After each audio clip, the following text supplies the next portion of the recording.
There is a version of you that you keep at a distance, not because it is weak, but because it is powerful. You feel it in your quiet moments, in the ideas you hesitate to speak, in the actions you delay, in the decisions you postpone. Fear rarely guards your limits. More often, it guards your potential. The life you say you want stands behind the door you are afraid to open. Most people are not imprisoned by failure. They are imprisoned by self-avoidance. You learn to be acceptable before you learn to be authentic. You learn to be approved of before you learn to be honest. And so you built a personality designed for safety, not truth. But safety has a cost. It slowly trades your aliveness for predictability. Inside you lives a contradiction, the part that wants comfort and the part that wants expansion. Growth will always feel like danger to the comfortable self. That is why your next level feels unnatural. It is not wrong, it is unfamiliar. The psyche interprets unfamiliar power as risk. That is why stepping into your real voice makes your heart race. That is why setting boundaries feels like guilt. That is why leadership feels like exposure. But fear is not a stop sign, it is a compass. It points directly toward the identity you are meant to develop, the traits you admire, but hesitate to embody. Courage, directness, intensity, originality are not random attractions. They are signals of your unfinished self. Stop asking, what if I fail? Ask instead, what if I remain half-formed? There is a deeper tragedy than falling. It is never fully standing. The longer you delay your transformation, the heavier your mask becomes. And eventually the mask demands more energy than the truth. You do not become whole by removing your darkness. You become whole by integrating it. Your anger can become clarity. Your sensitivity can become perception. Your ambition can become creation. What you hide does not disappear. It waits. And what waits eventually demands to be lived. The person you are afraid to be is not reckless. They are integrated. They speak when silence is dishonest. They move when hesitation is self-betrayal. They choose meaning over approval. They accept being misunderstood as the price of being real. Your future is not built by comfort. It is built by identity, courage. Each day you either rehearse your fear or rehearse your truth. Choose truth often enough, and fear loses authority. Do not aim to be liked. Aim to be aligned. Become who you are afraid to be, and you will no longer be afraid of who you are. Fear is one of the most misunderstood forces in human life. Most people see fear as a signal to stop, a warning that danger lies ahead, and in some cases it is a sudden car horn, a precarious ledge, an aggressive animal. These are moments when fear serves a protective purpose. But in the majority of the moments that shape our destiny, fear is not a marker of real danger. Fear is a guardian not of our lives, but of our potential. It emerges not to save us from external threats, but to keep us safely within the boundaries of what we already know, what is familiar, what is socially acceptable.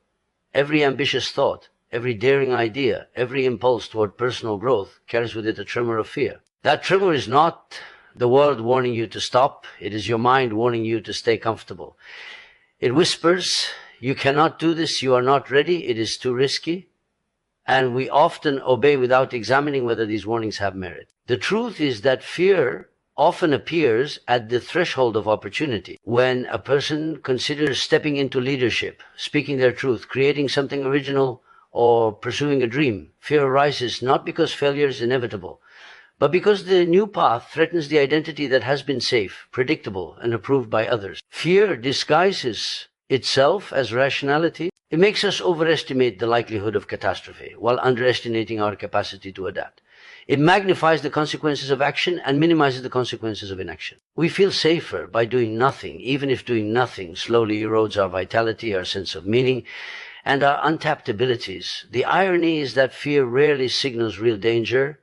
What it signals is exactly where growth is possible. The edge of discomfort, the unfamiliar challenge, the audacious move. These are the spaces where the self expands. Fear often rises precisely when our potential is about to stretch, because the human mind is wired to protect the current identity, the familiar persona, the known quantity. It is the mechanism that says, stay small, stay predictable, stay safe, even when staying safe is exactly what keeps us from realizing the depth of our capacity.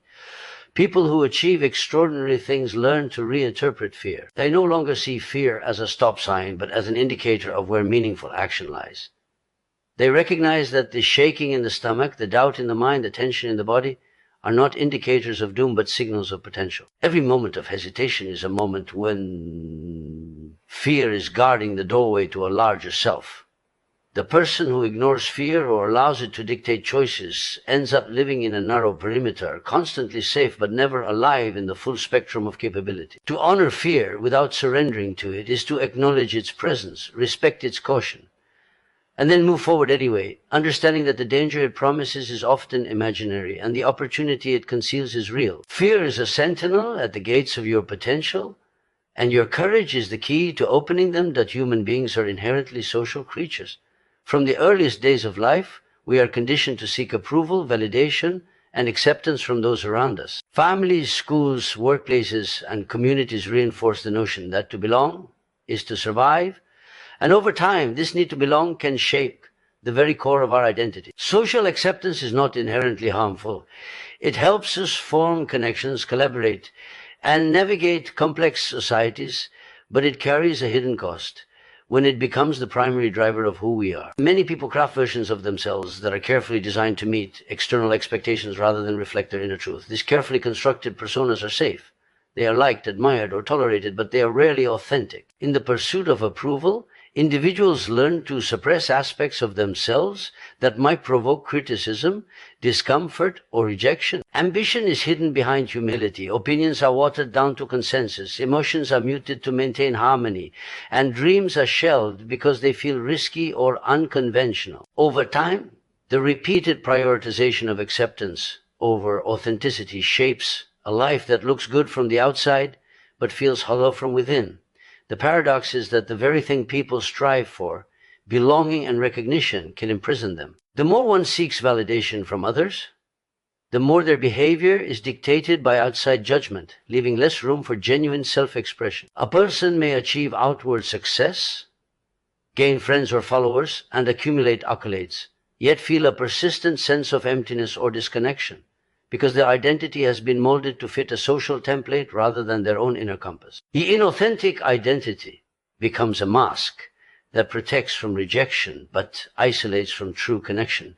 People may feel trapped because they have invested years in maintaining this constructed self, and the thought of revealing their authentic thoughts, feelings, or ambitions feels dangerous. Vulnerability becomes terrifying because it could shatter the carefully maintained approval they have worked so hard to earn. The cost of social acceptance is subtle but profound.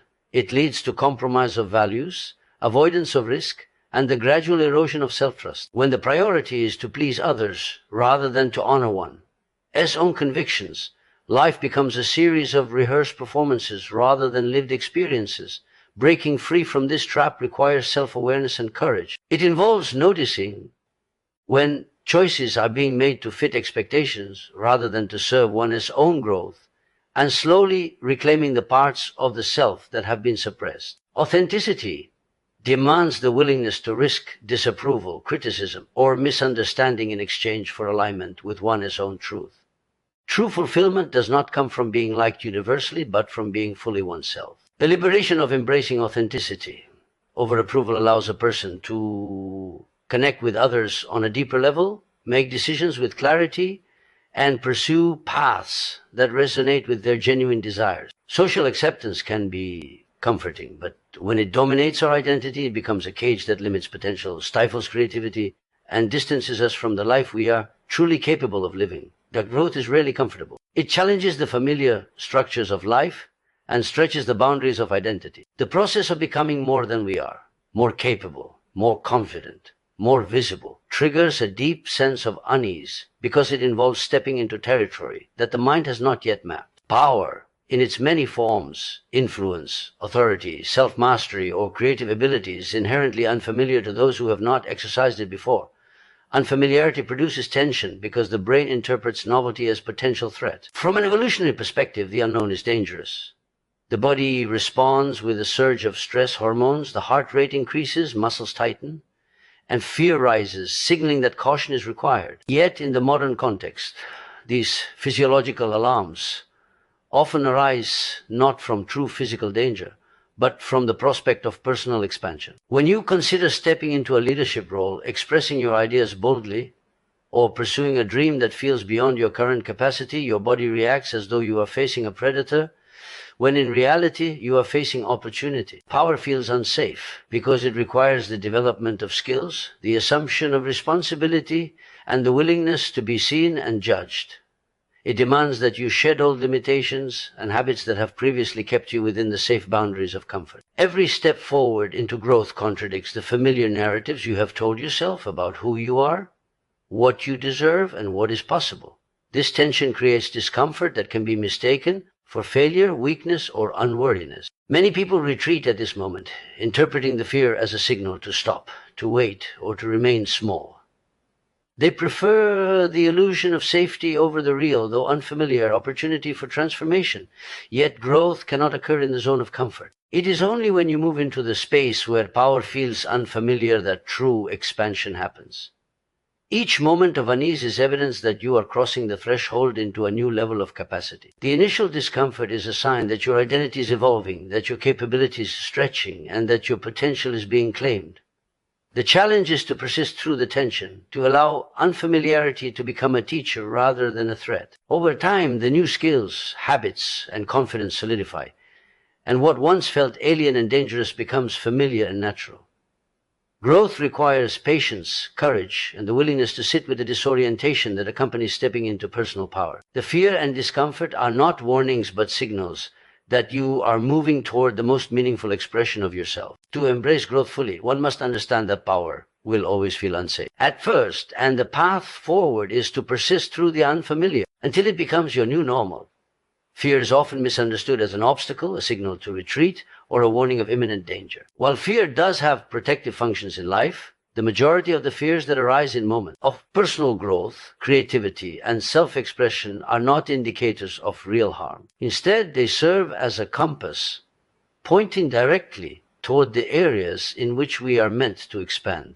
The higher self, the version of ourselves capable of greater courage, insight, and authenticity, is almost always found just beyond the boundary of fear. This is why fear is such a powerful indicator. It identifies exactly where our potential lies and where transformation is waiting to occur. Every time you feel your stomach tighten, your mind hesitate, or your heart race in response to a choice or opportunity, these are signals that you are approaching the edge of your comfort zone, the very edge where your higher self resides. Fear appears because stepping into your higher self requires a departure from familiarity. It demands that you take risks, speak truths that may be unpopular, and act with integrity even when approval is uncertain. The mind resists this because it prefers safety and predictability.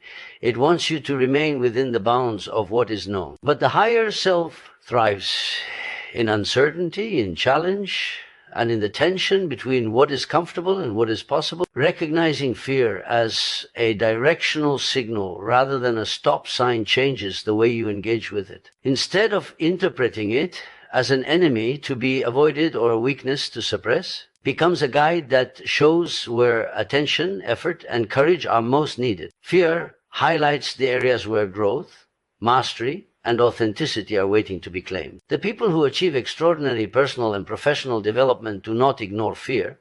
They follow it deliberately. They notice which situations provoke fear, analyze why it arises, and then move forward with conscious intention. By doing so, they allow fear to point them toward the next level of their evolution. Each encounter with fear is a choice point: retreat into safety or advance into self-actualization. The higher self is found on the path that is feared, not avoided. Moreover, fear serves as a mirror, reflecting the parts of yourself that have been undeveloped or denied. If you consistently feel fear when expressing your opinions, pursuing your ambitions, or setting boundaries, it reveals that these are the areas where your power and agency are strongest and where integration is most necessary. Fear identifies exactly where your potential has been waiting, sometimes for years, to be realized. Learning to reinterpret fear in this way, as a compass pointing toward your higher self, is a fundamental shift. Transforms anxiety into insight, hesitation into direction, and discomfort into opportunity. By following fear rather than fleeing it, you align with the growth, authenticity, and personal power that define the highest version of yourself Every person carries within them traits, emotions, and impulses that are suppressed, ignored, or judged as unacceptable. These traits often emerge in childhood as a response to social conditioning, family expectations, or cultural pressures. Sensitivity may have been punished, ambition discouraged, anger shamed, or creativity dismissed. Over time, these suppressed aspects of self are pushed into the shadow, leaving a person functioning in a narrowed range of expression. But suppression does not erase these qualities. It merely buries them. They continue to exist beneath the surface, influencing thoughts, decisions, and behaviors in ways that are often indirect and self-limiting. Integration is the process of acknowledging, understanding, and reclaiming these hidden aspects of ourselves so they can be transformed into strengths. A suppressed trait is not a weakness. It is potential energy that has yet to be harnessed consciously. For example, sensitivity, when hidden, may manifest as emotional volatility or avoidance of connection. When integrated, that same sensitivity becomes empathy, heightened awareness, and the ability to navigate complex interpersonal dynamics. Ambition, if suppressed out of fear of criticism, may cause a person to settle for mediocrity, yet when reclaimed, it becomes the drive to achieve meaningful goals and create lasting impact. Even emotions like anger, often stigmatized, carry information and energy that can be redirected into clarity, assertiveness, and boundary setting. The key to transformation lies in the conscious act of integration, facing what has been denied, examining it without judgment, and finding ways to express it constructively. This does not mean giving in to every impulse without restraint. Rather, it means converting raw potential into deliberate, aligned action. The process of integration also requires self-reflection and honesty. It involves asking difficult questions. Which parts of myself have I hidden to be accepted? Which feelings have I labeled as wrong or bad? Which desires have I suppressed out of fear of judgment? Once identified, these traits can be reframed and practiced in ways that serve personal growth. Integration transforms fragmentation into wholeness. The aspects of ourselves that once felt chaotic, threatening, or inappropriate are now aligned with intention, allowing a person to operate from a place of completeness. It also strengthens resilience because energy that was previously wasted on repression is now available for creativity, problem solving, and connection. Furthermore, the integration of suppressed traits deepens self-awareness and authenticity. By embracing all dimensions of the self, light and shadow, strength and vulnerability, a person can act from a place of coherence, consistency, and power. What was once a source of internal conflict becomes a tool for expression, influence, and growth. Suppressed traits, when transformed through integration, become unique strengths that differentiate a person and amplify their capacity to navigate life with clarity and confidence. Ultimately, integration is not merely a psychological exercise. It is a path to freedom, allowing individuals to reclaim energy, expand potential, and live fully aligned with their true self. The qualities we once feared or denied are often the very ones that, when integrated, enable greatness, authenticity, and fulfillment. That many people spend their lives seeking approval from others. From childhood, social reinforcement teaches us that being liked, praised, and accepted is the path to safety and success. Compliments, recognition, and validation create a sense of worth that feels tangible, measurable, and safe. Yet this focus on approval can come at a steep cost: the gradual erosion of authenticity. When the pursuit of approval becomes the guiding principle of life, every choice, action, and expression is filtered through the lens of what others will accept or admire. Opinions are softened to avoid conflict, ambitions are muted to avoid jealousy, and emotions are hidden to avoid judgment. Over time, this creates a self that is performative, a carefully curated persona designed to meet the expectations of others rather than reflect the inner truth. Authentic alignment, on the other hand, is about living in accordance with one's values, principles, and unique sense of purpose. It is the conscious decision to act consistently with what feels true, meaningful, and right, regardless of whether it garners praise or approval. This does not mean acting recklessly or disregarding the impact on others, but it does mean placing the integrity of one as inner compass above external validation. Authentic alignment matters more than approval because it is sustainable, fulfilling, and empowering. Approval is fleeting. It depends on external perceptions, shifting moods, and changing cultural standards. A person can receive constant validation yet feel hollow, disconnected, or misaligned if their actions betray their own principle. Alignment, by contrast, creates a sense of coherence and inner peace. When actions match values, there is no internal conflict, no secret compromise, and no lingering regret. People who prioritize approval over alignment often find themselves living fragmented lives. They may achieve success in the eyes of others, but feel an underlying dissatisfaction, as if something vital is missing. Their decisions are guided by fear of rejection rather than clarity of purpose. Over time, this misalignment accumulates, leading to frustration, indecision, and even resentment toward themselves and the world around them. Choosing alignment requires courage. It requires the willingness to be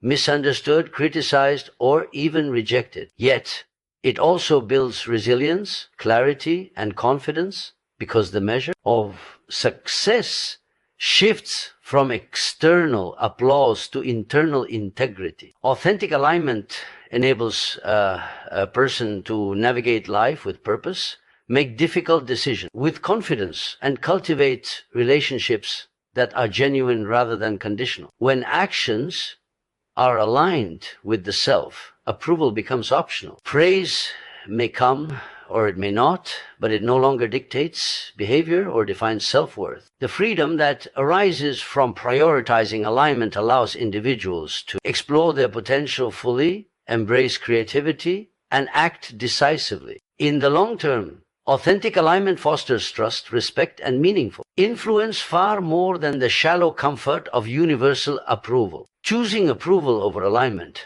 is a temporary relief. Choosing alignment over approval is a lifelong investment in personal power, integrity, and fulfillment. Those who live aligned with their truth eventually discover that living authentically is its own reward, far surpassing the fleeting satisfaction of being liked.